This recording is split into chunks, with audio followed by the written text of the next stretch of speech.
Yeah, so then when you start getting back to the idea of who's going to be the biggest, will it be Tesla when Tesla only has the manpower on Earth? Although, to your point,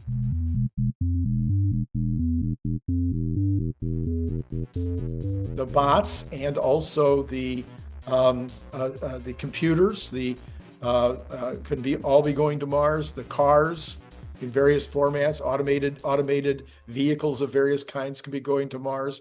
So the energy business. The energy business would Yep. absolutely be going to Mars. And many people have talked about the fact that Elon seems to be kind of designing different products and different companies right now where each one would have an application to a colony on Mars. So these are all, potential ways that Tesla could actually benefit from SpaceX's effort to go to Mars.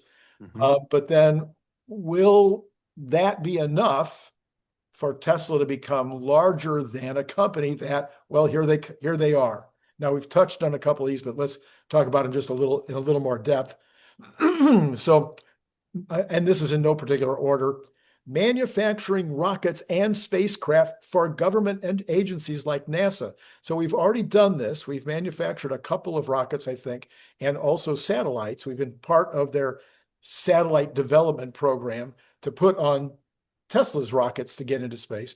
So this could become a massive business with countries, universities, companies wanting to not just have their own satellite, but many will want Tesla to help them in satellite development, but some of them may want their own rockets. Yes, sure. There's some military sensitivity to that. So assuming, I guess, that they're an ally, maybe that becomes possible. I would imagine that how large the checkbook is a key determinant as to whether or not we want to release that technology to another nation.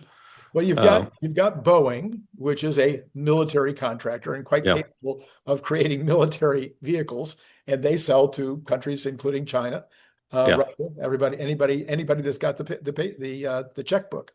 That's right. So there's some sensitive, I think, technology that maybe is not able to be sold, but yes, in general. Yeah. So and it could also be leased or rented. But anyway, there's a real possibility that they would, not a possibility, they're already doing it, but this could become a massive enterprise, bigger than Boeing, in the future, just for the space aspect of building these different vehicles.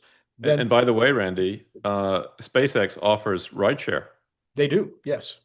So they have an Uber service to space. Yes, they do. To reduce the cost. If you have a satellite you want to send up, you can ride share that with somebody else. Yeah, and that would be on the list. And of course, this is maybe one of the biggest businesses, because if you get the cost of space to even $100 a kilogram, it opens up unlimited. It's just like, I'm not sure that anybody has even started to think about what they could do.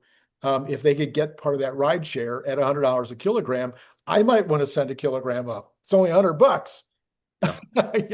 What can I send to space? It's 100 kilograms. We've already had ashes being sent to space. We've already had vehicles, some kind of roadster or something that's flying around in space to absolutely no benefit to anyone. So I can imagine people sending things into space just because. Well, let's not put too much junk into space. That does create a bit of a problem. But again, maybe it's more target practice for the space lasers that Starlinks can fire. That could just be, a side project for them.